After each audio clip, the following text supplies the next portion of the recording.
माझी महाराष्ट्रातल्या सगळ्या संपादकांना, पत्रकारांना, माझी लेखकांना, साहित्यिकांना माझी विनंती आहे की तुम्ही कठोर शब्दामध्ये याच्यावरती बोललं पाहिजे.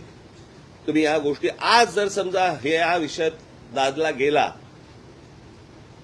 तर मी तुम्हाला आत्ता सांगतो, भविष्यातल्या पुढच्या नजीकच्या काळामध्ये मराठीचं अस्तित्वच हे महाराष्ट्रात ठेवणार नाही. मराठी साहित्य संपवून टाकतील, मराठी सगळ्याच गोष्टी संपवून टाकतील आणि केंद्र सरकारच्या वरवंट्याखाली अख्खा महाराष्ट्र भरडला जाईल.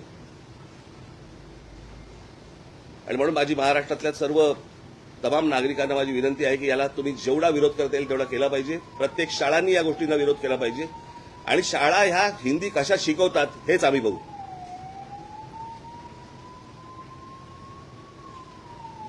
आणि हे जर समजा राज्य सरकारला आव्हान वाटत ना, आव्हान म्हणून घ्यावं. पण हिंदीची सक्ती महाराष्ट्रामध्ये होणार नाही, कोणत्याही परिस्थितीत होऊ दिली जाणार नाही.